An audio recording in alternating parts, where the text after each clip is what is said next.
네, 여러분 반갑습니다. 오늘은 로멜라와 세다 두 동아리의 합동 세미나 제1회 새로 세미나고요. 저는 진행 맡은 김지헌이고 오늘 이 자리에 이제 게스트로 나오게 된 코사 먼저 발표를 시작하겠습니다.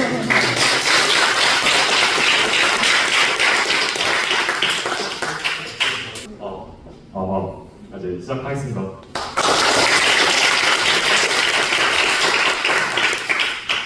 저희는 14기 사이언스 물리공학조의 차승민, 고예린, 안녕이요.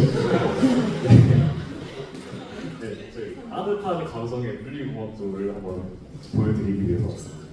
네, 저희 주제는 노에너지의 진동수에 따른 표현형 원표의 초수파, 물결파 분석입니다. 목차는 다음과 같고요.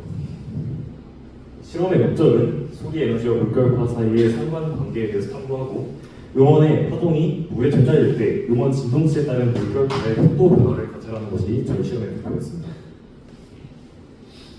네, 먼저 실험 이론에 대해서 설명해드리도록 하겠습니다. 간단한 내용이지만 설명해드리도록 하겠습니다. 먼저 파동의 정의에 대해서 설명을 했거든요. 파동의 정의는 사실 다들 아실 거라 생각해서 그냥 이렇게 에너지 전달 현상이다라고 하고 넘어가도록 하겠습니다. 두 번째, 파면은 마루나 돌과 같이 이상이 같은 점을 연결한 선이나 면을 파면이라고 하는데요. 파면의 모양이 직선이나 평면인 파동을 평면파라고 하고 파면의 모양이 원이나 구면인 파동을 구면파라고 합니다. 본 실험에서는 물결파가 구면파의 형태로 나타납니다.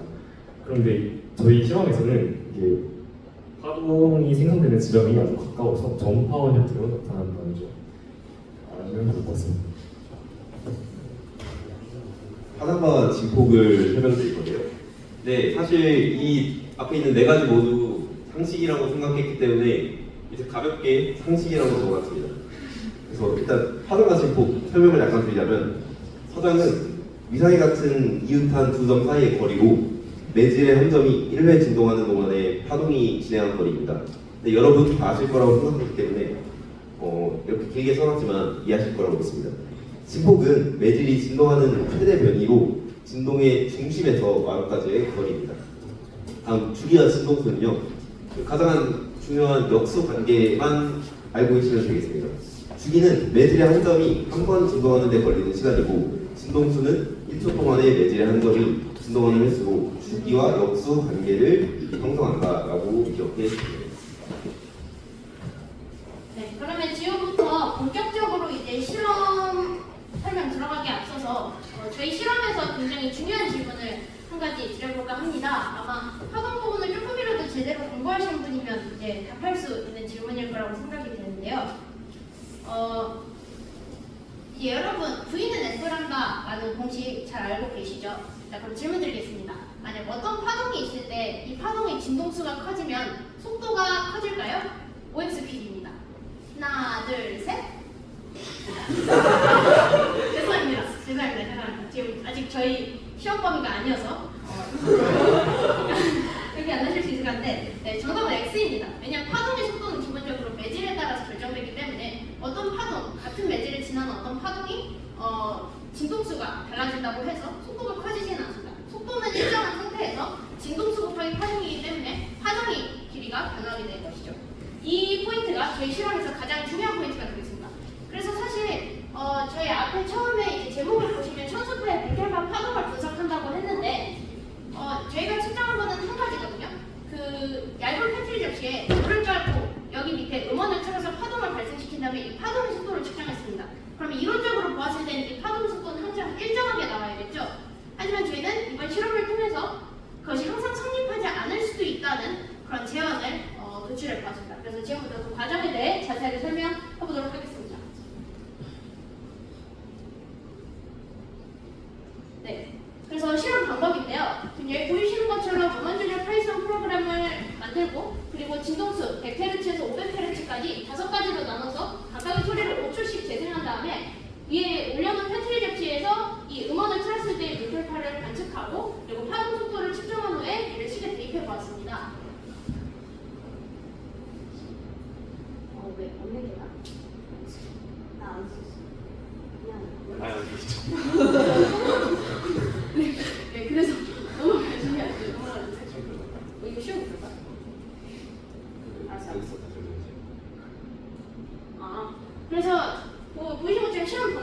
굉장히 간단합니다. 그래서 파동의 속도를 측정하는 식을 대입했을 때 제가 그냥 결과 보는 것 같아요. 그래서 보이시는 것처럼 이렇게 진동수 100Hz일 때는 이 추세선으로 했을 때 속도가 7.3이 나왔고 그 이후에는 6.8, 7.3, 7.8 그리고 9.5가 나왔습니다. 그래서 이거를 표로 갖다가 정리를 해보시면 조금 잘 안 보이시긴 할 텐데 보시는 것처럼 일정한 속도가 나오지 않고 기본적으로 헤르츠가 증가함에 따라 속도가 좀 증가하시는 것을 볼 수 있을 것입니다. 그래서 이에 따라 저희는 이론이 잘못되었나? 라고 생각을 했다가 이제 여러 가지로 분석을 해본 결과 저희가 실험에서 사용한 게 얇은 패트리 접시라는 점에 주목해서 얕은 물의 특성을 더 탐구해봤습니다. 그래서 지금부터 소개해드릴 것은 이제 천수파의 특성인데요. 일단 천수파는 물의 깊이 H가 파장 람다이 20분의 1에 비해 작은데 얇은 물로 정의하게 됩니다. 그리고 이 얇은 물에서 발생한 파동을 천수파라고 부르고요. 그래서 저희가 실제로 사용한 파동이 천수파인지 확인을 해보았습니다. 그 결과 패트리 접시의 두께보다 20분의 람다가 더 작았기 때문에 천수파라고 정의할 수 있었습니다. 그리고 이제 이 천수파에서 이 속도를 일단 알아보기 위해서 이렇게 선형 파동 방정식으로부터 유도된 이 디스퍼전 방정식이 성립함을 이용을 해서 이 디스퍼전 방정식까지 가는 과정은 이제 복잡하기 때문에 생략을 하고요. 이제 여기부터 보시면 이 오메가가 각속도고 지금 여기 보시는 K가 람다분의 2파이여서 하수를 나타내거든요. 저희가 일반적으로 사용하는 진동수는 이제 시간에 대한 반복을 나타낸다면 얘는 이 공간에서 일정한 거리를 파동이 갈 때 반복되는 공간적인 변화율을 정의할 때 사용되는 물리량입니다. 그래서 이 오메가는 2파이F라는 공식은 다들 아실 거라고 믿고 그래서 이 KH가 1보다 매우 작기 때문에 여기서 탄젠트 HKH를 KH로 분사를 할 수가 있어서 이를 통해서 저희는 각속도가 오메가 제곱이 이렇게 K 루트 GH라는 것을 알 수가 있었고 이 상태에서 이제 V는 F란다라는 파동의 공식을 이용을 해보면 오메가가 2파이였고 K가 람다분이 2파이였으니까 나누고 대입하시면 이게 V가 F란다라는 것을 알 수 있거든요. 그래서 이게 V가 그래서 루트 GH라는 것을 알 수 있습니다. 그래서 기본적으로 저희가 사용한 천수파에서의 속도는 루트 GH로 유도를 할 수가 있는데 그러면 이 루트 GH는 결국 G가 중력가 속도고 H가 이제 이 수면이 두 개니까 그러면 항상 일정해야 되는 거 아니냐 라고 생각을 하실 수가 있는데 그래서 저희가 여기에 대해서 조금 더 고찰을 해보았습니다. 보시면 알겠지만 진동수가 짧아지면 짧아질수록 파동의 속도가 증가하는 양상을 볼 수가 있는데 파동이 짧아지게 되면 경계 조건의 영향을 더 많이 받게 될 수밖에 없습니다. 경계 조건은 크게 두 가지가 있는데 첫 번째는 바닥을 정의하는 바닥 경계 조건과 수면을 정의하는 자유수면 조건이 있습니다. 여기서 중요한 점이 저희는 바닥 경계 조건이라고 생각하였습니다. 얇은 물 파동 방정식을 유도할 때 기본적으로 사용하는 가정이 이 얇은 물의 바닥에서는 물 입자들이 수직 방향으로 옮길 수 없다. 즉 y벡터가 0이다 라고 가정을 하는데 파동이 빨리 짧아지게 되면 바닥 경계가 물의 표면 경계와 바꿔지면서 원래 바닥에서의 수직 속도 성분이 0이라고 가정했던 기존의 가정은 오차가 발생하게 됩니다. 즉 바닥과 닿게 되면서 오차가 생길 수밖에 없죠.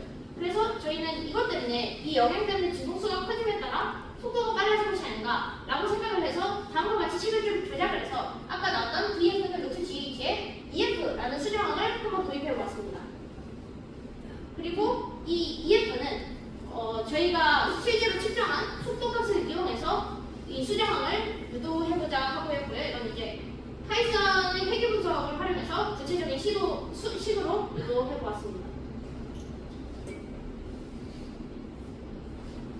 그래서 이제 고차원의 제어를 보여드리자면 일단은 이 식에 대입을 해서 이 진동수에서 나왔던 속도들 각각 대입하면 이렇게 수정항이 18.5, 17.2, 24.4까지 이렇게 나오거든요. 그럼 이제 이 값과 이제 실제 이 값들을 갖다가 그래프에 찍은 다음에 이 식들이 어떤 식을 만족할까를 생각해봤습니다. 그래서 일단은 가정한 게 여러 가지를 해보기에는 좀 시간 관계에서 부족해서 1차식, 2차식, 지수식 이렇게 딱 세 가지만 일단 가정을 해봤는데요. 이렇게 세 가지를 왜 안 나와? 나왔어. 세 가지를 가정해봤을 때 지금 여기 보시면 이게 저희 실제 데이터를 이제 수정항으로 바꾼 값이고 그리고 이게 1차 그 빨간색 등이 1차식 이게 2차식 그리고 이게 지수식입니다. 그래서 보시면 알겠지만 그 2차식이 굉장히 잘 만족한다는 것을 보실 수가 있죠. 여기 경향성이. 그래서 이 식이 실제로 읽어보면 값은 0.0002 F제곱 플러스 0.01F 플러스 15라는 값을 가집니다. 그래서 보시는 것처럼 이제 실제로 저희는 매질에 따라서 파동 속도가 일정하다고 알고 있었지만 이렇게 천수파라는 특수한 그 환경적 상황에 의해서 바뀔 수 있다는 것을 이렇게 수정항을 통해 유도를 할 수가 있었고, 이는 추후 다른 실험에서도 천수파에서의 파동 속도에 대한 수정항을 실험적으로 좀 더 엄밀하게 이끌어낼 수 있다라는 점을 시사합니다. 그러면 이상으로 발표 마치도록 하겠습니다. 안녕하세요. 저희는 세라 1조입니다.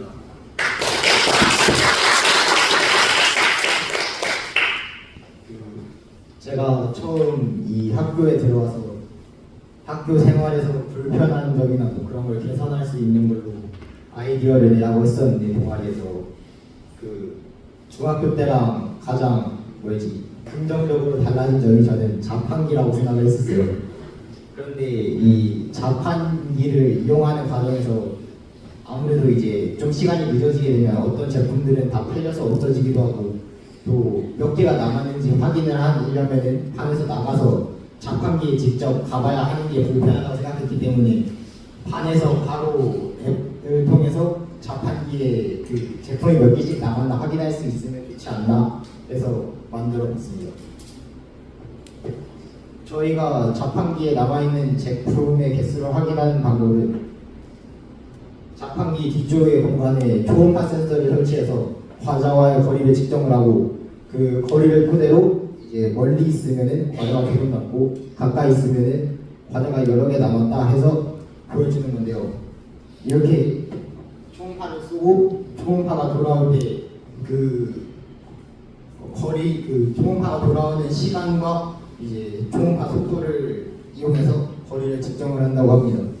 이것도 이제 그래서 거기서 얻은 값을 LCD라는 이제 디스플레이에서 몇 개가 남았는지 보여주도록 해놨어요. 그래서 저희가 이거를 한 방법은 처음에는 와이파이를 이용해서 그냥 몇 개 남았는지 값으로 보내려고 했는데, LCD를 이용한 이유는 이제 와이파이를 하면은 아무래도 뭐 돈이 들기도 하고 이제 서버가 있어야 되니까, 그리고 또 유튜브 라이브 방송을 이용하기로 했어요. 그래서 그 LCD에 나와 있는 값들을 유튜브 라이브 방송으로 몇 개가 남았는지 확인할 수 있겠는데, 그렇다 보니까 이제 그런 의문점이 들 수 있어요. 그냥 자판기 자체를 찍어서 몇 개가 나가는지 확인을 해도 되지 않냐. 근데 일단 그때 문제점이 자판기 앞에 사람이 지나다니기 때문에 카메라 설치가 어렵고, 또 설치를 해도 사람이 사는 과정에서 자판기를 가릴 수가 있어요. 그리고 여기를 보시면 어제 화질이 안 좋긴 한데 정면 모습을 확보를 한다고 해도 실제로 몇 개 남았는지 확인하는 게 그렇게 수월하지는 않아요. 그리고 그래서 근데 자판기의 품목이 무엇인지는 확인을 해야 되니까, 자판기의 모습은 영상이 아닌 그 물품이 새로 들어온 1교시나 2교시 쉬는 시간에 뭐 사진으로 저장을 하는 등의 방법을 사용하면 좋다고 생각했어요. 지금 이 QR코드가 작동을 할지 모르겠는데, QR코드를 찍으시면 제가 만든 앱을 다운받으실 수가 있어요.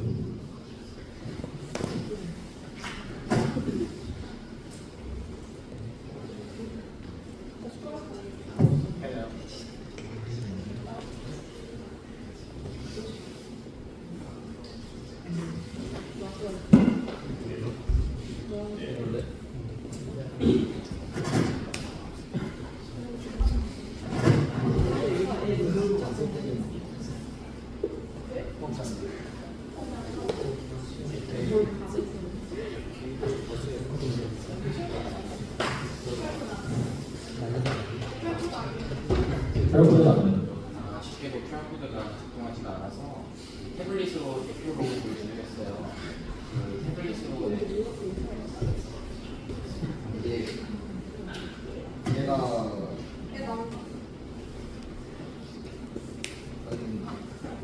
들어가면 이제 이런 식으로 화면이 구성되어 있어요. 처음에 그러면은 여기 있는 그 자판기 화면을 보게 되면 그 유튜브 라이브 방송으로 연결이 되게 되는데, 그러면 제가 여기에 자판기를 예시로 만들어봤거든요. 그러면은 가까이서 좀 보여드리자면은 몇 개가 남았는지 LCD에 써 있는 걸 확인하실 수가 있어요. 그래서 약간의 딜레이가 있긴 한데 여기서 과자 한 개를 빼면은 좀 기다리시면 바뀔 거예요.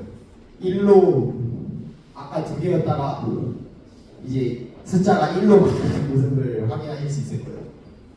그래서 이런 식으로 이제 앱으로 확인을 할 수 있게 약간 모델을 만들어 봤어요.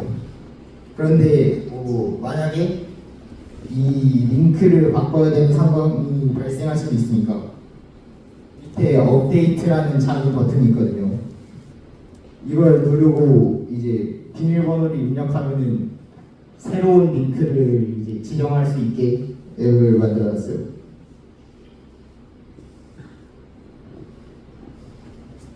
감사합니다. 안녕하세요. 이번에 세다 이 세미나에서 저희 2학년 2조의 별표를 맡게 된 이형준하고 김범진입니다. 저희가 이번에 만들게 된 장치는 이 액체 유량 측정 시스템인데요. 일단 이제 제작 목적하고 장치 소개, 그 다음에 저희가 사용한 부품 소개하고 개선 사항 순으로 말씀드리겠습니다. 저희가 만드는 거는 액체 유량 시스템이라고 해서 이제 과학실에서 실험을 진행할 때 특정한 용액을 정확한 양에 맞춰서 준비하는 경우가 많잖아요. 이때 학생들이 맨눈으로 용액이 얼마 있는지 식별을 하면은 실수나 오류 같은 게 많이 나오기 때문에 이런 부분을 저희가 정확하게 보완할 수 있는 측정 장치를 고안해 보았습니다. 그리고 또 이게 용액의 정량 측정이 중요한 실험에 사용한다면 용액의 양을 측정하기 위해서 몇 번 따갔다 다시 내렸다 하잖아요. 그런 시간을 단축할 수 있어서 시간 절약이 더 좋을 거라고 생각했습니다. 다음으로 약간 장치 소개를 해드리도록 하겠습니다. 이 장치는 이제 YF-S401이라는 유량계하고 솔레노이드 밸브, 워터 펌프, LCD 디스플레이 등을 사용해서 제작을 했고요. 이 장치의 작동 방식에 대해서 좀 설명을 드리자면 일단 먼저 장치를 사용하기 전에 이제 사용할 용액을 먼저 장치 안에 넣어주게 되고요. 그래서 사용자가 원하는 용액의 양을 입력하게 되면은 여기 연결되어 있는 워터 펌프가 용액을 이제 빨아들이게 됩니다. 그리고 이 장치의 이제 핵심 목적은 정확한 양의 용액을 이렇게 공급을 하는 것이기 때문에 유량계를 통해서 이제 흐르는 그런 액체의 펄스를 측정해서 실시간으로 디스플레이에서 이제 액체량을 보일 수 있게 하였고요. 근데 만약에 이제 액체량이 이제 기존에 입력했던 액체량이 도달하게 되면은 연결되는 또 솔레노이드 밸브가 닫히고 그 이후에 또 워터 펌프가 중단이 되면서 이제 액체가 더 이상 흐르지 않게 됩니다.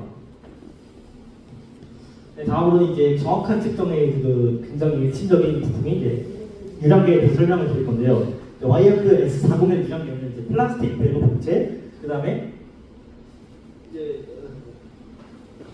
유량계 로터 및 홀 센서, 홀 효과 센서로 구성되어 있고요. 액체가 센서를 통과하게 되면 자기 로터로 회전하게 되고 이때 회전 속도가 액체 흐름의 속도에 따라 달라지기 때문에 이를 바탕으로 이제 홀 효과 센서가 이제 펄스 폭 신호를 출력하게 되고요. 홀 센서는 홀 효과를 적용하여서 자기를 감지하는 센서인데 이때 홀 효과는 전하의 이동 방향의 수직인 방향으로 자기장을 가면 이 방향으로 전이차가 형성되는 것을 말한다고 합니다.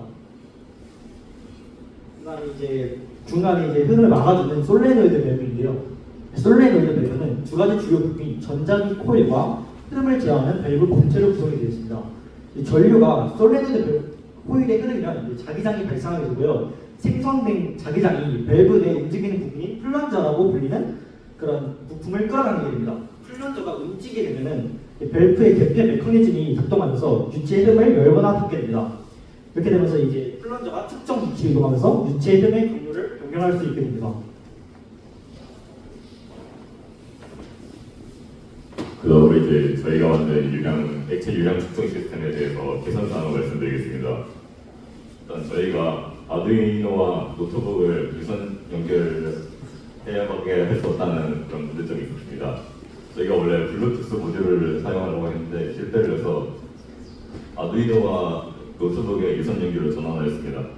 그래서 향후에 블루투스 모듈의 호환성 문제를 해결하기 위해서 사전 검토나 테스트를 강화해서 아니면 다른 방안을 모색해서 그러는 필요가 있다고 생각했습니다. 그다음에 두 번째 문제점으로는 세척이 어렵다는 문제점이 있었습니다.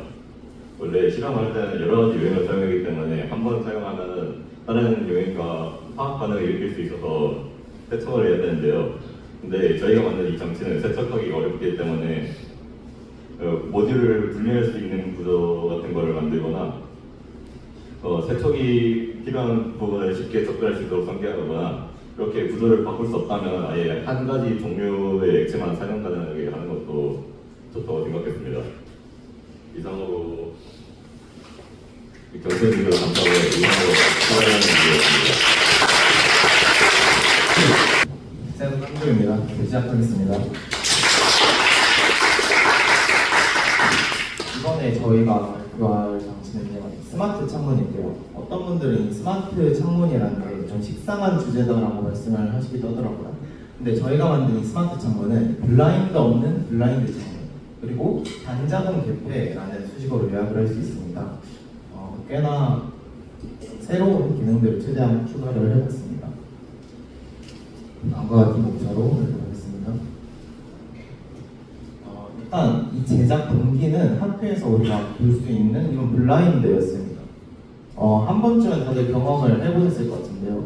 이 블라인드를 올리고 내릴 때 안전봉에 걸려서 은근히 불편함을 느끼기도 하고, 그리고 이 TV 뒤쪽에 있는 블라인드나 좀 구석층대에 있는 블라인드 같은 경우는 우리가 접근하기도 은근히 좀 번거롭기도 하고, 그래서 이러한 사소한 불편함을 해결하기 위해서 저희는 블라인드 없이도 블라인드 효과를 구현할 수 있는 창문을 만들면 좋지 않을까라는 생각을 하게 되었습니다.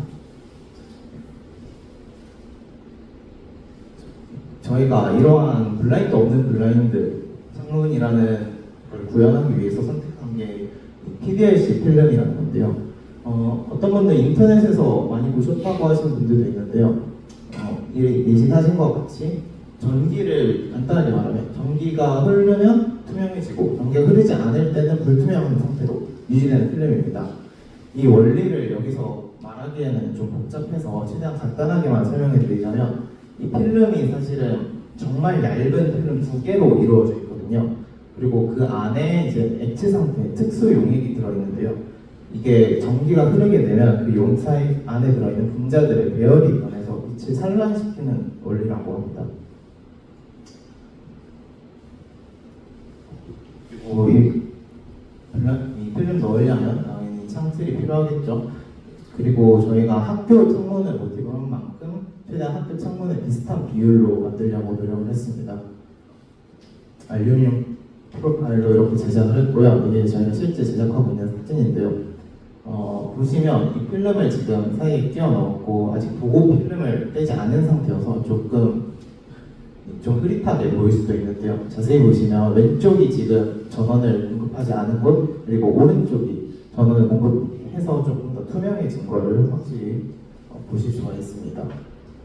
그리고 이 PDLC 필름을 보시고 이게 과연 정말 블라인드처럼 참 햇빛을 막아줄 수 있느냐라고 의구심을 품는 분들도 계셔서요.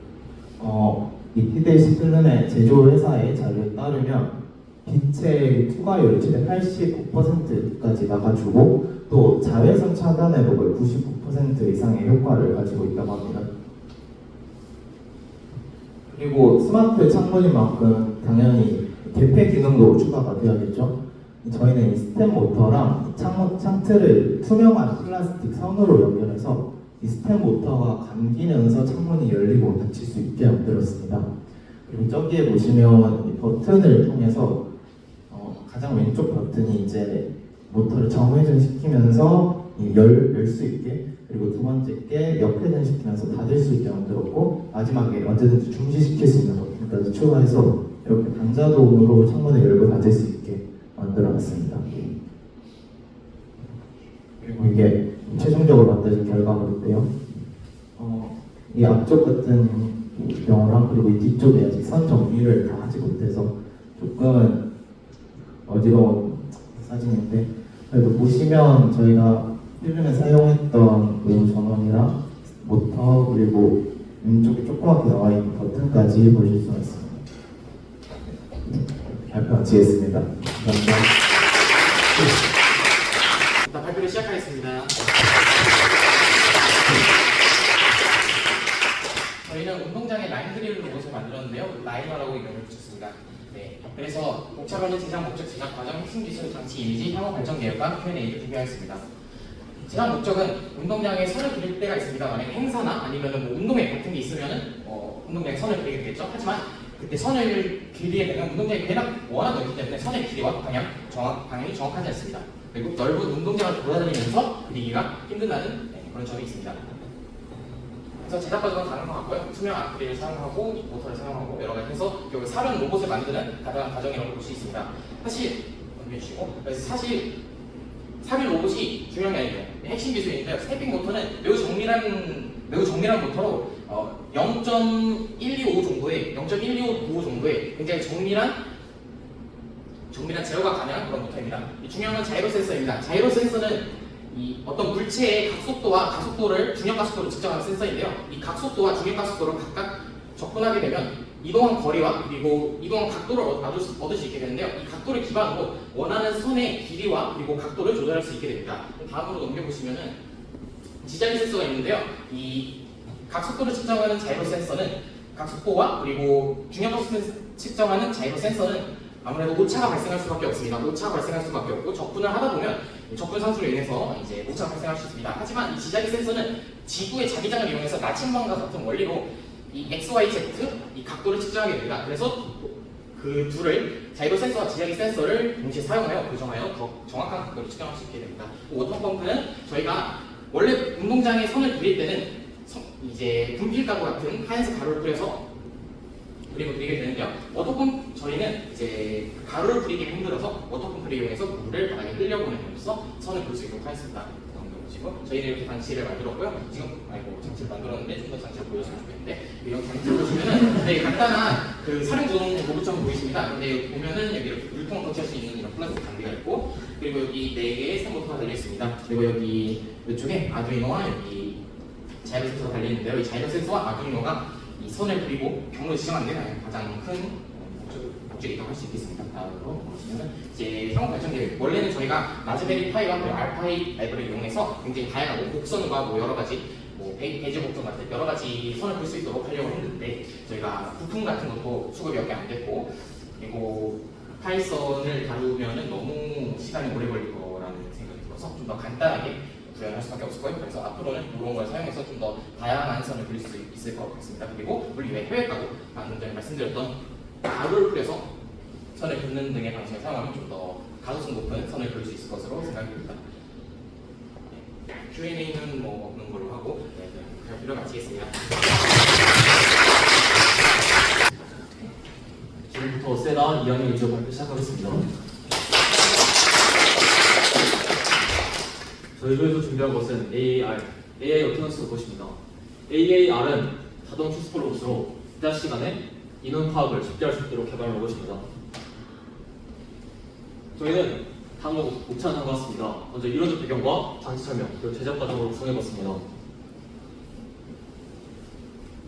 먼저 이론적 배경입니다. 이론적 배경은 크게 아두이노, 브레드보드, 허스키렌즈, HC06 블루투스 모듈인데요. 저희가 세다와 루멜라의 세미나인 만큼 아두이노와 브레드보드에 대한 설명을 넘어가도록 하겠습니다. 그럼 먼저 허스키렌즈인데요. 허스키렌즈는 다음에 보여주는 사진과 같이 앞면은 카메라의 형태가, 뒷면은 회로드로 구성되어 있습니다.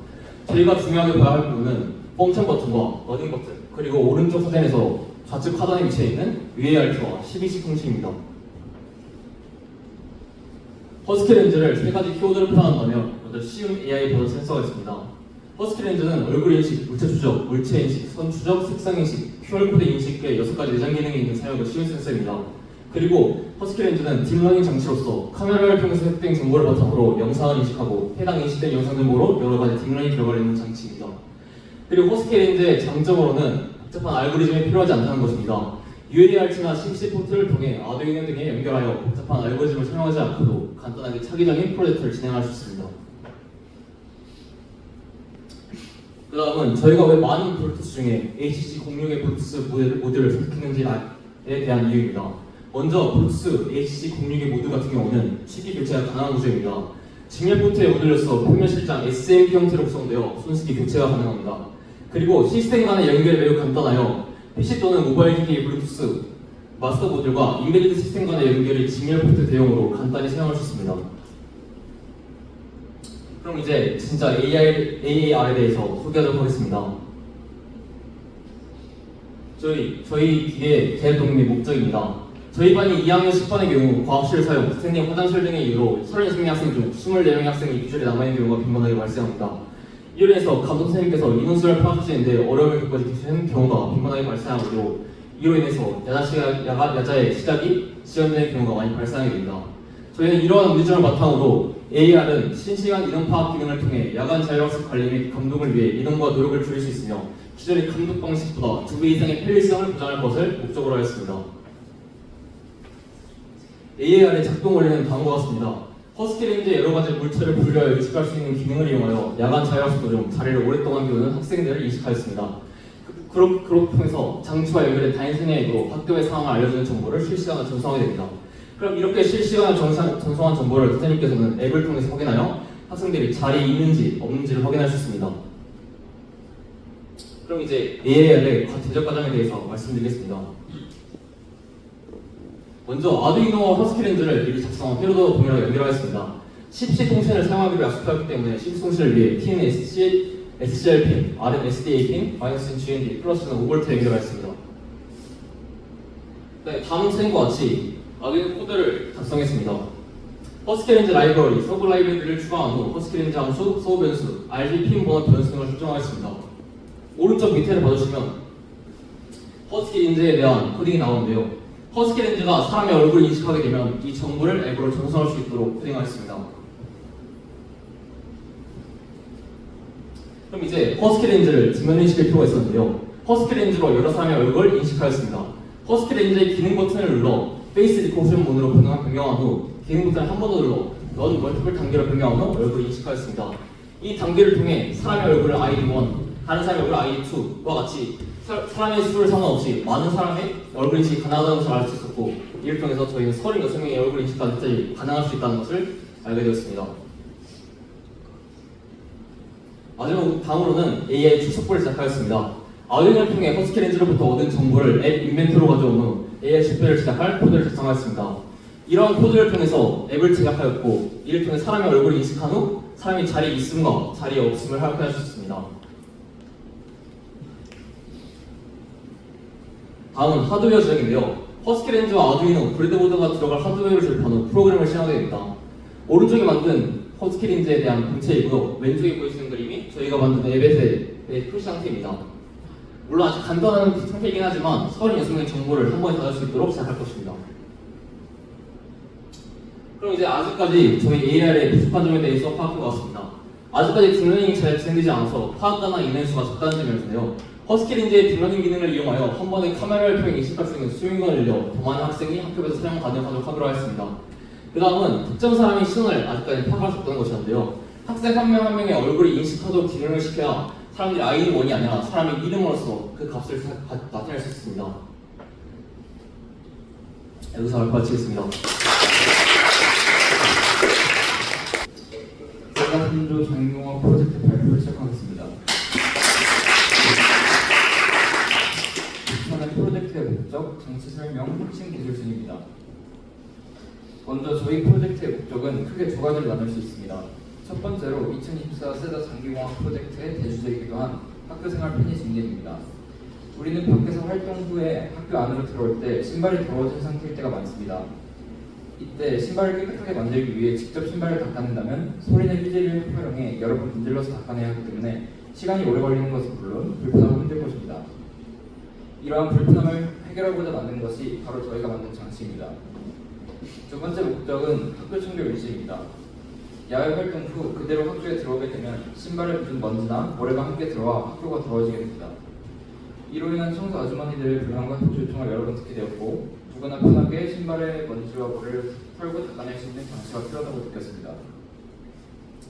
이러한 목적을 가지고 스마트 슈즈 클리너 줄여서 SS라는 장치를 보완하게 되었습니다. 이는 야외 활동 후 학교로 들어오기 전 장치의 가운데 빈 공간에 발을 놓으면 각각의 청소들이 빠르게 돌아가며 신발을 틀고 닦아주는 장치입니다. 다음 사진은 장치의 회를 놓아 프로그래밍 사진입니다. 릴레이 모듈의 COM, NOP는 각각 PWM 전원 출력 플러스 단자, 12V 어댑터의 플러스 단자와 연결하고 PWM의 모터 출력 단자는 두 개의 모터와 연결하여 릴레이가 전기 신호를 받을 때 모터가 작동할 수 있도록 설계하였습니다. 저희가 이 장치를 통해 소개하고 싶은 핵심 기술은 릴레이 모듈이라는 센서입니다. 릴레이 모듈은 고전압의 부품과 함께 사용되며 모터에 사용되기도 하지만 주로 220V 교전을 다루기 위해서 주로 사용됩니다. 릴레이는 전자석과 스위치로 구성됩니다. 릴레이는 내장된 스위치를 끄거나 켜는 것을 전기 신호를 통해서 자동으로 하게 됩니다. 전기 신호가 들어오면 전자석에 전류가 흘러서 자기장이 형성됩니다. 자기장에서 발생한 자력이 스위치를 움직이게 하여 스위치의 온오프를 조절할 수 있게 됩니다. 릴레이의 PM에 대해 더 자세히 설명해보자면 여기서 주목해야 할 부분이 COM, NC, NOP입니다. 먼저 COM은 커먼 폴트의 약자로 이 핀에 선이 항상 연결되어 있어야 릴레이가 작동할 수 있습니다. 다음으로 NOP는 노멀리 오픈의 약자로 전기가 흐르지 않을 때는 스위치가 오프를 유지하다가 전기 신호를 보낼 때 스위치가 온이 됩니다. NCP는 노멀리 클로즈의 약자로 NOP는 정반대의 기능을 수행합니다.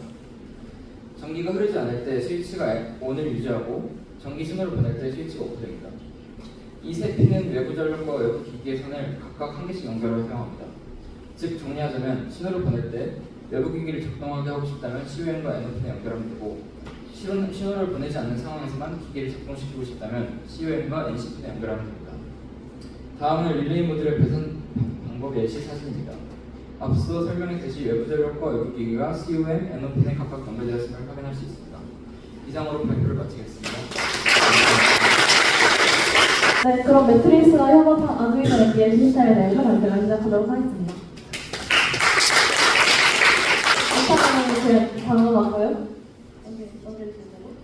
일단 MBL이 먼저 뭐냐? 과학 실험 활동을 컴퓨터 기반으로 하는 건데 센서로 자료를 수집해서 얘를 인터페이스로 보내고 그리고 얘가 컴퓨터 프로그램으로 보내면은 실시간 분석 및 그래프화가 가능한 그러한 장치입니다. 근데 얘가 문제점이 있는데요. 바로 굉장히 비싸다는 거예요. 저희 학교에도 이제 실험기기가 많다 보니까 하나 몇 개가 있긴 한데 그래도 이제 많은 학생들이 사용하지는 못하는 문제점이 있다고 할 수 있습니다. 그래서 이거를 매트릭스와 협업해서 만들기로 했는데 매트릭스 쪽에서 이제 중화 접종 실험을 계획하고 있다고 했어요. 그런데 중화 접종을 할 때 이걸로 하면은 실시간으로 그래프가 그려지기 때문에 그 별에서 용액이 떨어지는 속도가 일정하지 않아서 부피에 따른 그런 온도와 pH는 측정이 불가능한 그런 문제점이 있는데요. 그걸 해결하기 위해서 포토 인터럽터라는 센서를 사용해서 이제 방울수를 측정해서 부피에 따른 취약성까지 가능하도록 제작을 하였습니다. 그래서 만드는 과정은 다음과 같고요. 여기서 핵심적인 거는 포토 인터럽터, 온도 센서, 그리고 pH 센서, 그리고 PXDH라는 그런 엑셀에서 아두이노의 데이터를 실시간으로 받을 수 있는 프로그램에 대해 소개하려고 합니다. 먼저 포토 인터럽터는 간단히 말해서 이 사이에서 여기 양쪽 사이를 물체가 통과할 때 빛이 차단되는 현상을 이용해서 물체가 이 사이를 지나가고 있다는 걸 검출하는 그런 센서이고 얘를 이제 방울수를 측정하는 데 이용을 했고요. 이 DSL8220이라는 온도 센서는 원와이어 통신을 사용하는 디지털 온도 센서이고 그리고 얘는 pH 값을 측정해서 이제 아날로그 전압으로 보내주는 그런 센서입니다. 그래서 원래 얘에 대해서 조금 상세하게 설명을 하려고 했었는데 일단 대충 말해보자면 아두이노에서 시리얼 프린트, 시리얼 프린트 이런 걸 이용해가지고 일반 시리얼 통신이랑 똑같이 얘를 보내주시면 되고요. 엑셀에서 얘를 받을 때 바운드만 저기 시리얼 비긴에 있는 애랑 똑같이 맞춰주고 폴트 맞춰주고 연결을 하면 이제 실시간으로 데이터를 받아서 쭉 이렇게 내려오는 그런 게 나오게 됩니다. 그래서 대충 장치는 이렇게 생겼고 여기에서 실시간으로 쭉 데이터를 가능해 보이시죠? 그래서 이렇게 그래프를 그릴 수가 있습니다. 그래서 얘를 어떻게 발전시킬 거냐 하면은 약간 이러한 중화접종 실험에 사용하는 센서들 말고도 여러 센서를 연결해서 다양한 실험을 학교에서 할 때 사용할 수 있도록 보완을 할 예정이고요. 그리고 사용 가이드를 제작을 해서 많은 학생들이랑 동아리에서 실험을 할 때 이용할 수 있게 할 계획입니다. 네, 발표는 여기까지고요. 감사합니다. 시작하도록 하겠습니다. 저희는 글자 동아리 로멜라 첫 번째 포디 카메라 팀입니다. 글자 동아리답게 나은 의미를 쓰고 나왔는데 나는 시시해서 재미가 없습니다.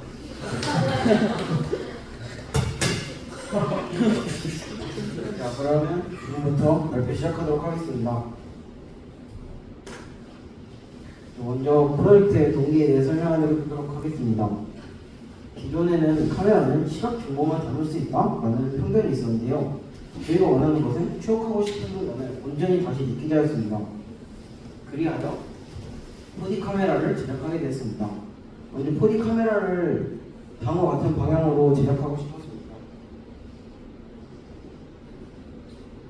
프로젝트 진행 과정은 다음과 같은 단계로 이루어졌습니다. 먼저 카메라 모듈, 성형검 모듈, 다음 프로그래밍과 최종 조립을 통한 테스트로 이루어져 있습니다.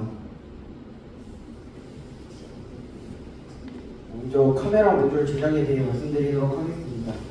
카메라 모듈에서는 ESP32캠을 핵심 칩으로 하는 모듈입니다. 사진을 촬영하는 당시 온습도, 풍속, 빛의 양, 소리를 측정하고자 합니다. 카메라 모듈 제작은 브레드보드를 활용하여 온습도 센서, 적외선 센서, 교도 센서, 마이크를 ESP32와 연결하여 제작합니다. 여기서 ESP32가 무엇인지 궁금해하시는 분들이 계실 수 있는데요. ESP32는 MCU라는 것인데요. MCU는 마이크로 컨트롤러 유닛이라는 뜻으로 시스템 제어 전용 프로세서입니다. 시스템 반도체라고 볼 수 있습니다. 이는 특정 목적의 기능을 수행하는 소프트웨어를 이식해 다양한 기능을 발휘할 수 있도록 하는 시스템 반도체로 앞서 말했듯이 온습도 센서, 적외선 센서, 조도 센서, 마이크와 함께 연결하여 카메라 모듈을 제작하였습니다. 지금 여기 보이시는 카메라가 카메라가 이제 카메라 모듈인데요. 이 위에 달린 거대한 장치는 풍속을 측정하는 장치입니다. 저희가 풍속계를 그냥 사면 됐었지만 아쉽게도 까먹는 바람에 풍속계를 직접 제작하게 되었는데요. 풍속계의 제작 과정, 풍속계의 원리에 대해 잠시 설명해드리도록 하겠습니다. 저희가 이 풍속계를 바람이 불게 되면 풍속계가 돌잖아요. 그래서 일일이 바람 세기에 따른 풍속계의 이런 회전 횟수를 초 단위로 세가지고 이렇게 한 번 1m/s면은 뭐 10번 돈다라고 가정했을 때 이거를 적외선 센서로 몇 바퀴 도는지 일일이 감지하여 풍속을 측정하도록 하였습니다. 그리고 밑에는 여기 보이시면은 마이크 센서 달려있고요. 온습도 센서, 적외선 센서, 교도 센서가 달려있습니다. 이렇게 이런 센서를 연결해서 제작하였습니다.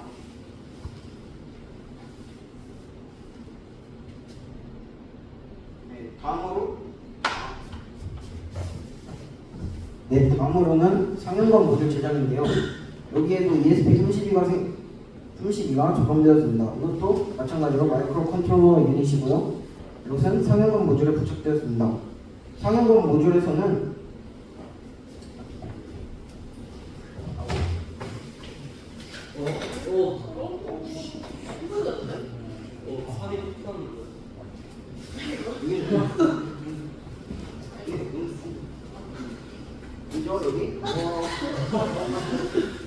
여기 자세히 보시면 여기 이런 칩 같은 게 있는데요. 여기 ESP32이고 여기 선풍기를 활용하여 당시 풍속을 그대로 재현하도록 하였고요.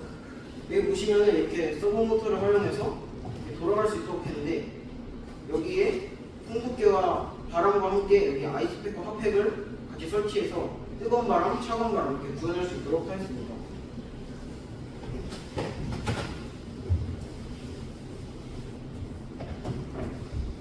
그리고 마지막으로 다음으로 프로그래밍에 대해서 보여드릴 건데요. 아래 QR코드를 타고 들어가시면 프로그래밍 코드에 관한 사진이 일일이 드라이브에 저장되어 있을 것입니다. 이 프로그래밍 코드에 대해서 간략하게 소개해드리도록 하겠습니다.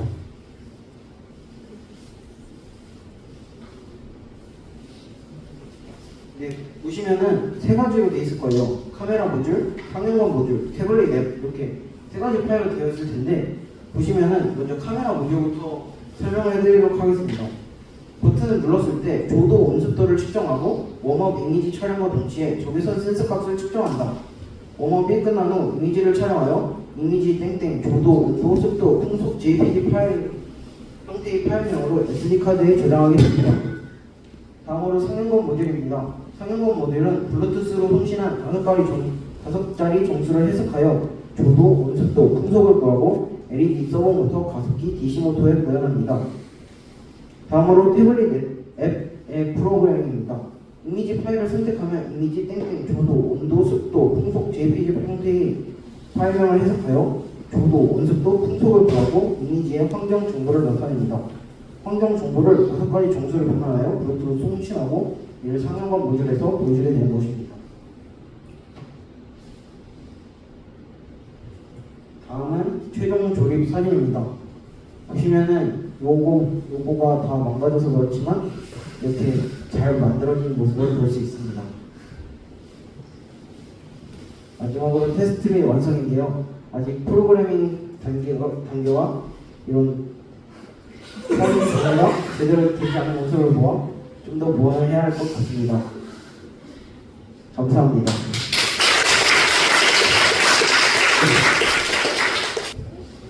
안녕하세요. 루멜라 M2 프로젝트 발표를 맡게 된 한수빈입니다.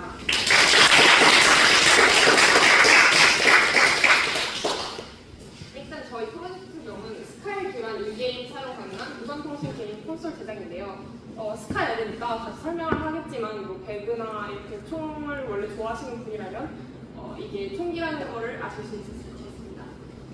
차 소개하고 넘어가도록 하겠습니다. 일단 저희 초기의 제작 아이디어, 그리고 제작 과정, 그리고 최종적으로 만들어진 거 소개하고 Q&A 있다면 받고 발표 진행하도록 하겠습니다.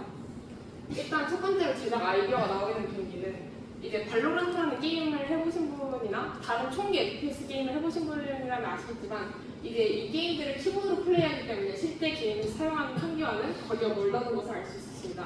그래서 저희는 실제 총 모양 컨트롤러를 만들면 좀 더 신선하게 FPS 게임을 즐길 수 있지 않을까 생각하여 이렇게 프로젝트를 진행하게 되었습니다.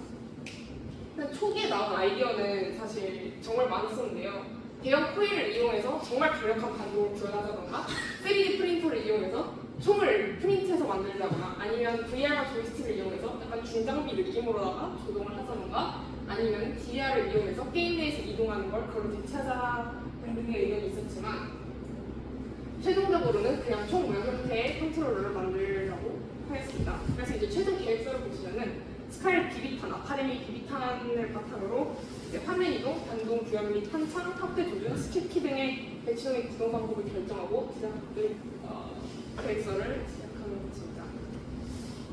다음으로 제작 과정에 대해 설명을 드릴 건데요. 일단 처음에 이제 총기를 구매해서 저희가 내부 배치를 전부 바꾸기 위해 해체를 하고 있는 모습입니다. 이제 해체를 완료한 모습인데요.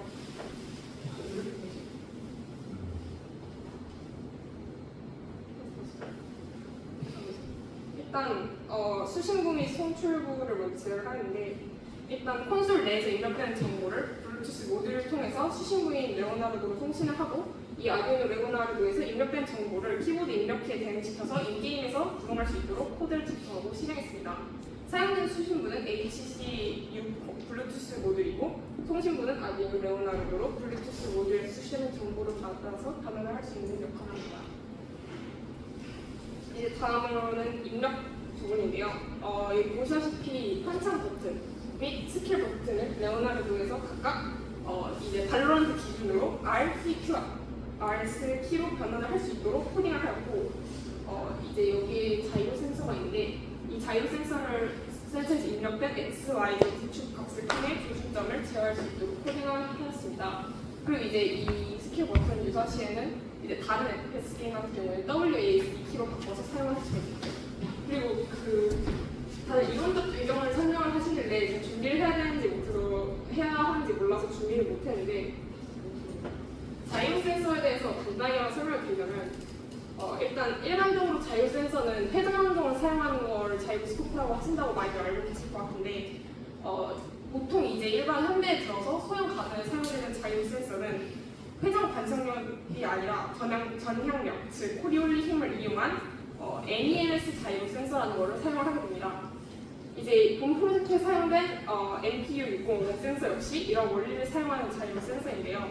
이제 센서 내부에서 질량 기계가 끊임없이 진동을 하고 외부에서 회전 운동이 가해지게 되면 이 질량체가 움직여서 질량체랑 감지 전극 사이의 거리가 바뀌어가지고 이에 따른 카피시턴스 변화를 이제 각속도 값으로 출력하는 거라서 회전 운동을 확인하고 방향성을 감지한 센서인데 이게 이제 가속도 센서랑 결합을 하게 되면은 정확하게 이동한 거리와 방향을 알 수 있어서 이 원리를 이용하면 이 프로젝트에서 콘솔이 지시하는 방향을 정확히 감지해서 조종점을 제어할 수 있는 정보를 제공할 수 있게 됩니다. 이제 다음으로는 구동부인데요. 일단 첫 번째로 조이스틱 장전 상승 버튼 그리고 스킬 버튼 자이로 센서를 아두이노 나노와 연결하여 신호 전달이 가능한 제품 제작하였고 아두이노 나노에서 필요한 정보를 처리하고 블루투스 모듈에서 송출할 수 있도록 명령을 내리고 프로그래밍을 했습니다. 보시는 바와 같이 이쪽이 아두이노 나노, 여기가 바란스 버튼, 밑은 이제 모션을 제어할 수 있는 조이스틱입니다. 최종 완성되고 이제 최종 완성된 기계는 이런 모습인데요. 이제 여기 보시는 바와 같이 스킬 버튼이 구현되어 있고 이쪽에 온오프 버튼 그리고 이걸 다 제작한 걸 바탕으로 보고서를 작성하면서 프로젝트를 마무리했습니다. 혹시 궁금하신 점 없으시면 이걸로 발표해볼게요. 네, 안녕하세요. 저희는 로벨라의 야간운동 로봇 제조 프로젝트를 맡은 조입니다.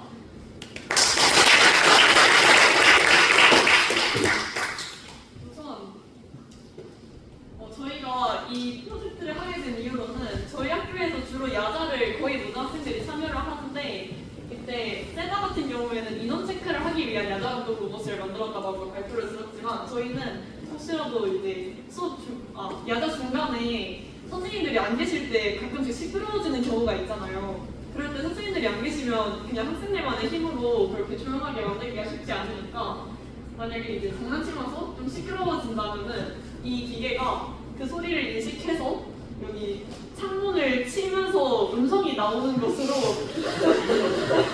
야자 감독을 하는 역할의 로봇을 만들까라는 첫 번째 아이디어의 시작이었습니다. 그래서 일단 기본적으로는 제일 처음으로 소리 진폭 감지 센서에서 소리를 감지한 다음에 아두이노에서 데시벨로 그걸 변환한 후에 조건에 맞게 코드를 실행하게 하고 나서 여기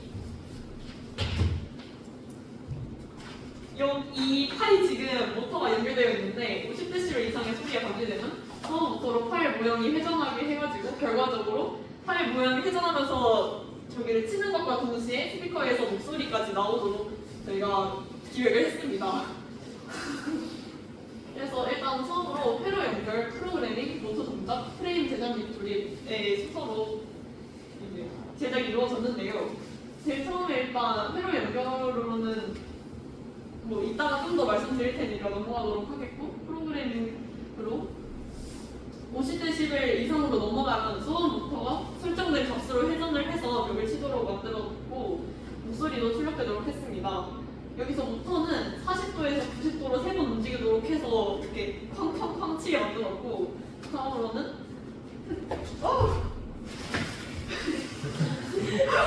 선생님 제작 조립으로 이 지금 스티로폼 이걸 만든 걸 말씀드리는 건데 얘도 좀 부러졌네요. 아니 뭐 어쨌든 이거를 만드는 것까지 해서 프로젝트를 진행했습니다. 그래서 처음으로 이렇게 이걸 만들었고 그 다음에 연결을 한 다음에 여기 안에 지금 보시면은 이렇게 부착되어 있는 모습을 보실 수 있고요. 프로그래밍을 하는 것까지 해서 저희 프로젝트가 진행되었습니다. 사용된 기술을 좀 간단하게 소개를 해드리자면 먼저 소리 진폭 감지 센서를 이용했는데요. 소리 신호를 개인값에 맞춰서 진폭시켜서 읽혀 들어가게 하는 역할을 하는데 개인값이 높을수록 진폭률이 높아져가지고 더 작은 소리에도 잘 반응하도록 했는데 저희가 실제로 했을 때도 생각보다 소리가 커야 잘 반응을 하더라고요. 그래서 그런 점을 좀 고려해야 됐고 핀 어디에 연결하는지에 따라서 데시벨을 다르게 조절할 수 있었다고 합니다. 다음으로 서버부터가 연결되어 있는데 지금 여기 뭐 잘 보이시는지 모르겠지만 여기 있어서 회전력도를 정밀하게 제어하는 역할을 하는, 여러분도 어느 정도 아실 거라고 생각을 해요. 그래가지고 서버부터를 프로그래밍을 할 때는 서버 라이브러리를 다운받아서 도움을 받았다고 합니다. 다음으로는 MP3 모듈이 있었는데 저희가 목소리를 삽입을 했다고 했잖아요. 그래서 그때 이제 사용하기 위해서 마이크로 SD 카드에 저장된 녹음 파일을 스피커에 전달해서 재생하게 하고 MPA 기능도 일부 수행하는 역할을 하도록 이 모듈을 사용을 하였습니다. 그리고 사용 기술이긴 한데 이것까지 다 소개하려면 좀 너무 오래 걸릴 것 같아서 그냥 한번 풀터보아서 봐주시면 감사할 것 같고요.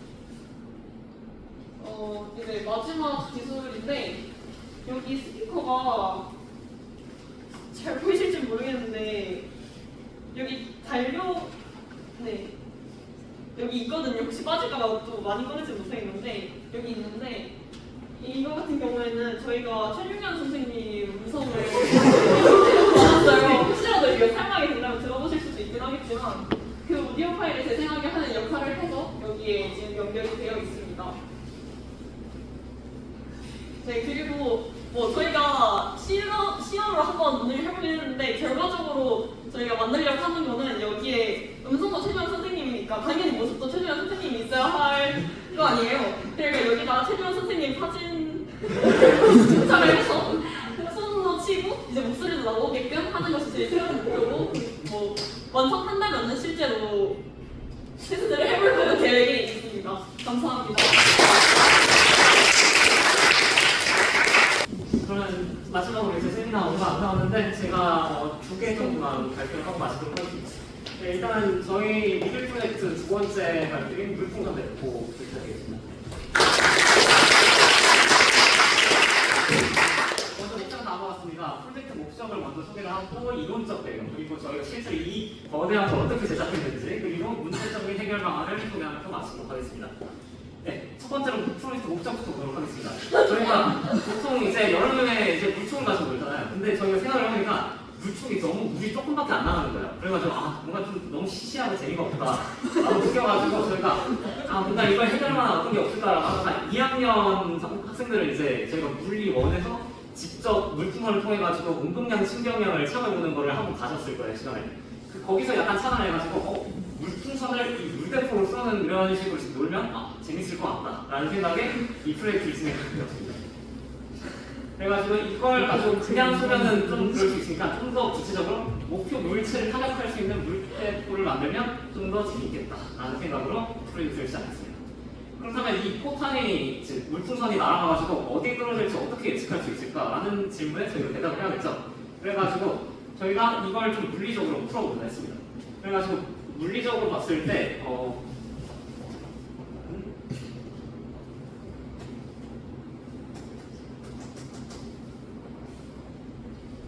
작동이 안 하네 가지고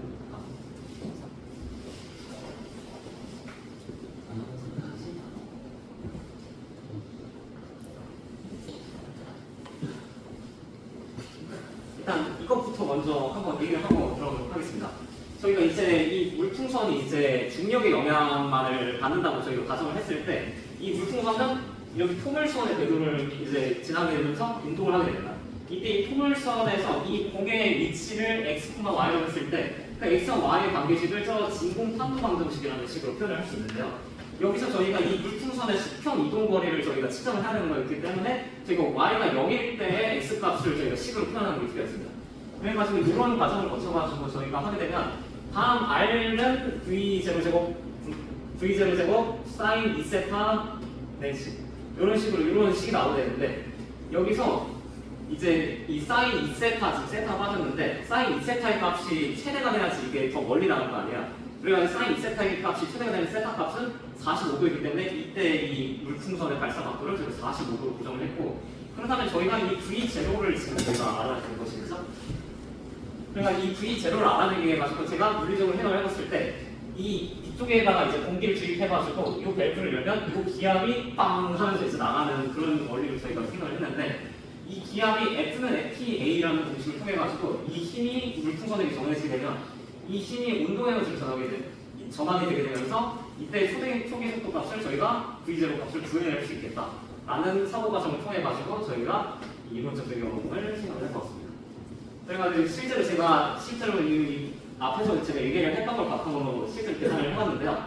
그랬더니 지금 이 펌프질을 했을 때 공기가 아주 일정하게 이상적으로 똑같은 양의 공기가 이쪽에 들어간다라고 가정을 한 상태에서 저 N을 펌프질을 한 횟수고 R을 실제 날아가는 거리라고 봤을 때 실제 저희가 이걸 몇 번 수화본 실험적 데이터를 통해 가지고 이런 식으로 결론을 도출할 수 있었습니다.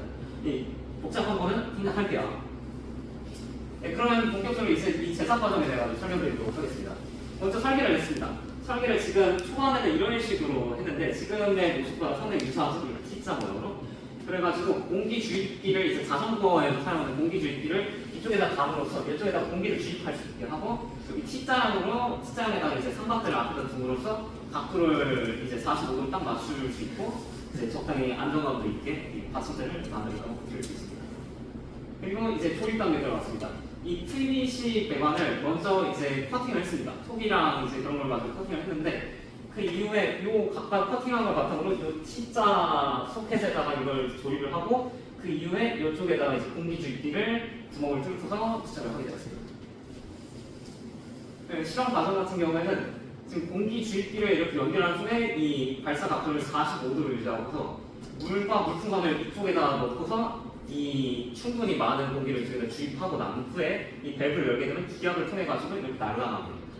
그래가지고 실제로 이거는 아주 잠깐 몇 번 안 눌러봤을 때 이런 식으로 날아갔던 건데요. 네, 이 실험 과정을 통해 가지고 저희가 했을 때 사실 이 앞에서 보셨던 것 같이 그렇게까지 멀리 날아가지는 않았잖아요. 그래가지고 저희가 원래는 한 10m 정도 날아갔으면 좋겠다라고 했는데 생각보다 그렇게까지 멀리는 안 날아가더라고요. 그래가지고 이걸 어떻게 하면 해결할 수 있을까에 대해 가지고 저희가 나름의 사고 과정을 거치면서 피드백을 해봤습니다. 먼저 일단은 지금 이 포신이 좀 두꺼워가지고 이 안에 있는 기압이 이쪽에다 힘을 줄 때 너무 좀 약한 힘을 준다라고 생각했습니다. 그래가지고 이 포신의 두께를 물풍선에 딱 맞춤으로써 좀 더 이 기압이 힘으로 변환되는 이 반면적을 줄임으로써 이렇게 힘을 줄 수 있도록 좀 더 강한 힘을 줘가지고 멀리 날아갈 수 있도록 하면 어떨까라고 생각했고요. 그 다음에 이쪽에다가 이걸 딱 맞추게 되면은 이쪽보다 이쪽의 지름이 더 클 거기 때문에 이쪽에서 물풍선을 받쳐줄 수 있는 물풍선 거친 안감까지 추가를 해야지 이제 좀 나아지지 않을까라고 일단 저희가 생각을 했습니다. 지금 이번에 일단 아직 저희가 이쪽에 적용을 하진 않은 상태고 아마 이번 가동박이 끝나고 나서 좀 더 수정 작업에 들어가지 않을까 싶습니다. 그리고 일단 앞에서 말씀드렸던 건 지금 미래에 해결할 일들이고 지금 이건 저희가 해결할 일들인데 이걸 공기 주입기를 하다 보니까 이 공기가 잘 안 들어가는 것 같다, 공기가 빠져나가는 것 같다 해가지고 저희가 시멘트와 본드 그리고 이 테이프까지 붙여가면서 이 빠져나가는 공기를 최소한 줄이려고 했고요. 그 다음에 이 공기의 기압이 못 버텨가지고 이 파이프가 완전 빵 이렇게 날아가는 경우도 있었기 때문에 이런 결합이 분해되는 걸 방지하기 위해 가지고 결합 방식을 좀 수정하는 방식을 만들게 되었습니다. 이상으로 일단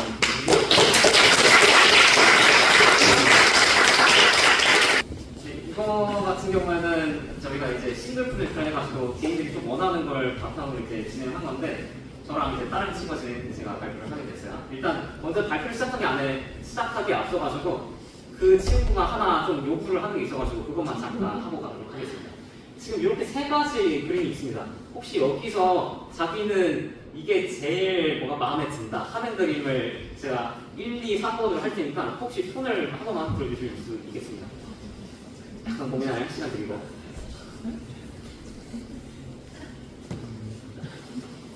하도록 하겠습니다. 자, 혹시 1번이 마음에 든다 손 한번 들어주시겠어요? 1번이 마음에 든다. 하나, 둘, 셋, 넷. 1번이 마음에 든다. 4번. 그 다음에 2번이 마음에 든다. 혹시 손 들어보시겠어요? 이렇게까지 편향된 결과를 너무 어렵네요. 아니 내 새끼라서 있고.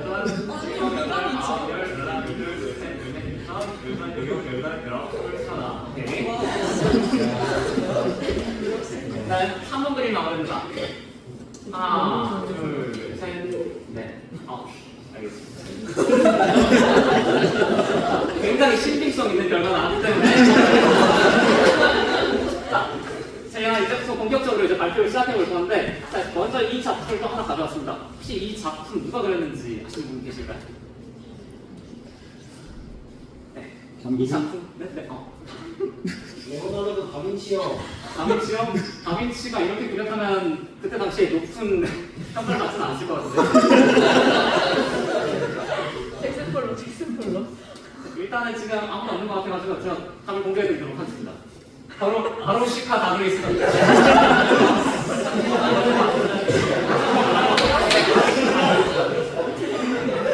그냥 본격적으로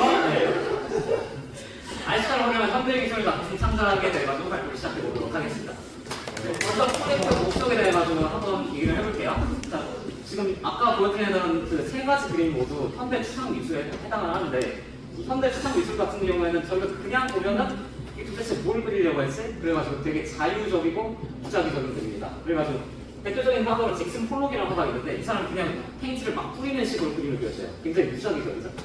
이런 거에서 저희가 좀 아이디어를 차단을 해가지고 대부분의 업무를 로봇이 대체하는 현대사회에서 인간의 의도를 배제한 작품이 인간의 작품과 비슷한 감성을 이끌어낼 수 있는가? 라는 이런 질문에 좀 저희가 답변을 해보게 해가지고 인간의 의도를 최대한 배제한 그림을 한번 그려보고자 했습니다. 그거에 대한 이제 수단으로서 저희가 아이시카를 사용을 하기로 했고요. 네, 제작 과정에 대해 가지고 이제 살펴보도록 하겠습니다. 먼저 이 아이시카 그리니까 아이시카를 만들어야 돼서 아두이노랑 모터 드라이버로 아이시카 하드웨어를 제작을 합니다. 그 이후에 지금 앞에 지금 보이실지 모르겠지만 여기 앞에 이제 파란 색깔의 이제 서버 모터 이렇게 3개가 달려있게 되는데, 이 서버 모터에다가 각각 마커펜을 부착을 해가지고 이 마커펜을 이제 조작을 함으로써 그림을 그리도록 했습니다. 제작 과정 두 번째로는 이제 이 아이시카가 실제로 움직이면서 그림을 그리게 되는데요. 1초에서 2초 정도의 시간마다 아이시카가 랜덤하게 방향을 바꿔서 움직입니다. 그 이후에 이 앞에 있는 색상을 바꿔줘야 되기 때문에 색상 난수를 결정하고서 이 결정된 난수에 따라가지고 선택된 특정 색상의 서버 모터만 수직 방향으로 계열을 해가지고 사인펜의 색상을 바꿀 수 있도록 했습니다. 그 이후에 이 아이시카가 종이 밖으로 나가는 것을 방지하기 위해 가지고 그렇게 나무로 벽을 쌓은 후에 무작위적으로 이제 아이시카가 그림을 그리도록 했습니다. 네, 아까 그 아이시카가 무작위적으로 움직인다고 했는데 이걸 좀 더 구체적으로 설명을 드리는 게 좋을 것 같아가지고 이걸 좀 더 구체적으로 제가 가져와 봤는데, 먼저 지금 저 오른쪽에 있는 코드를 보시면은 if, else 이런 식으로 나와 있으면서 앞으로 가기, 뒤로 가기를 계속 반복하도록 하는 코드가 작성되어 있습니다. 그리고 지금 저 오른쪽에 있는 것을 보시면은 이제 왼쪽 바퀴와 오른쪽 바퀴 이제 속도를 달리함으로써 왼쪽 바퀴, 오른쪽 바퀴 중심으로 해서 그리고 직진과 정지 이렇게 총 4가지 상태 중에서 하나가 결정되도록 했습니다. 그럼 이 두 개랑 이 4개를 이제 조합을 하게 되면은 되게 많은 경우에서 총 그 7가지 정도 나온다고 하거든요. 이런 식으로. 그래가지고 이런 7가지 상태 중에서 하나를 랜덤적으로 결정을 1초, 2초마다 하게 함으로써 이제 막 움직이면서 그림을 그리도록 한 것입니다. 네, 지금 원래 이거를 가져올 줄 몰랐는데 저희가 실제로 그 벽을 하면서 그림이 이렇게 와, 진짜 너무 좋다. 아, 너 얼마일까 진짜? 서로 너무 멋있다. 그 다음에 지금 이렇게만 두면은 조금 이제 너무 나대하고 너무 흰 바탕이다 보니까 근데 이걸 멋있게 만들 수가 없을까라는 제가 생각을 하게 되는데, 그래가지고 이걸 뉴럴 스타일 트랜스포머 모델이라는 AI 모델을 사용을 해가지고 다른 이미지 스타일을 합성함으로써 좀 더 멋있게 만들었다고 생각을 했습니다. 이 뉴럴 스타일 트랜스포머 같은 경우는 빨리 끝낼게요. 뉴럴 스타일 트랜스포머 같은 경우는 이렇게 두 가지 컨텐츠 이미지랑 스타일 이미지 두 개를 이렇게 합성한 사진으로 만들어주는 이제 모델을 말합니다. 그래가지고 이런 식으로 만든 작품이 아까 앞에 보여드렸던 작품이고, 여기서 인간이 그린 다른 작품들과 함께 전시해놓고서 이 감상의 차이를 한번 관찰을 해보겠습니다. 그러니까 사용 기술 같은 경우에는 총 2가지 정도 대표적이었는데요. 일단 첫 번째로 난수가 있습니다. 난수 같은 경우에는 저희가 스케치에서 랜덤 함수라는 걸 사용을 해가지고 이제 구현을 할 수 있는데요. 이 랜덤 함수는 되게 사용법이 간단합니다. 랜덤하고서 min, max 하면은 min 이상, max 미만 이런 식으로 하나의 단수값을 도출해낼 수 있겠다 라는 거고요. 그 다음에 아까 앞에서 말씀드렸던 이 뉴럴 스타일 트랜스포머 모델 같은 경우에는 이제 AI가 손실을 최소화하는 방향으로 저희가 학습을 진행하게 되는데, 그래서 콘텐츠 손실, 스타일 손실, 충전이 손실 이렇게 3가지의 손실을 저희가 계산하면서 이 손실 3개의 합이 가장 최소화되는 방향으로 이제 학습을 진행하면서 그림을 만들어내게 됩니다. 이때 NST 모델에 사용되는 2가지 핵심적 핵심적인 이제 기술 요소가 CNN과 그람 능력이 되는데요. 여기서 CNN만 좀 간단하게 설명을 드리도록 하겠습니다. CNN 같은 경우에는 저희 이미지를 인식할 때 사용하는 인공 신경망 중에서 하나인데요. 여기 이 CNN을 저희가 구현을 하게 해가지고 텐서플로우의 테라스라는 이제 라이브러리를 가지고 썼습니다. CNN 같은 경우에는 이제 필터로 이미지를 숫자 벡터화해가지고 요 내용을 요 정보를 바탕으로 실제로 AI가 이제 숫자를 통해가지고 이제 결과를 내는 방향으로 이제 작동을 하게 되는데 아래에 간단하게 이제 도식화를 해놨어요. 이렇게 그림이 있다 했을 때 여기서 조그마한 이런 필터 상자를 만들게 됩니다. 이 필터 상자 안에 있는 그 색상과 이제 이미지의 어떤 배치 이런 걸 통해 가지고 이걸 하나의 숫자 값을 이렇게 벡터화 시키게 됩니다. 요 네 가지 층으로 이루어진 이제 하나의 이미지 벡터가 된 건데, 이미지 행렬이 된 건데, 요걸 이제 하나씩 이제 조금씩 이제 이 층은 두껍게 하고 요 크기는 조그맣게 하면서 이 고양이라는 이미지의 특성을 저 끝에 가게 되면은 실제로 이걸 저희가 얻어낼 수 있게 됩니다. 이런 방식으로 저희가 CNN 모델이라는 게 작동을 하게 됩니다. 그래가지고 결과물 같은 경우에는 저희가 지금 앞에 보여드린 게 지금 이런 식으로 스캔을 떴고 요거를 실제로 저희가 잘 알려져 있는 그림이죠. 네, 무슨 그림인지 약간 유추가 되실 거예요. 그래가지고 그거랑 이제 작동을 하게 되면서 그런 식으로 이제 새로운 그림을 창작할 수 있게 됐습니다. 네, 제가 이 툴을 통해서 배워갈 수 있었던 점으로는 3가지 정도 있었습니다. 제작 과정에서 이 RC카의 전기 공급 문제, 모터속도 이상 등 여러 가지 문제점이 있었기 때문에 저희가 세부 제작 단계에 설정의 중요성을 깨닫게 되었고, 그다음에 연안되는 명령어의 조합으로서 아까 그 7가지 정도 되는 다양한 움직임을 만들어내는 과정을 통해 가지고 효율적인 코딩 방법에 가지고 생각해 볼 수 있습니다. 마지막으로 아까 그 NST 모델을 실제로 테라스 라이브러리를 통해 가지고 이제 직접 구현을 해보면서 원리를 이해하고 실제로 활용해 보면서 공학적 지식 능력을 키우게 됐습니다. 이상으로 발표 마치도록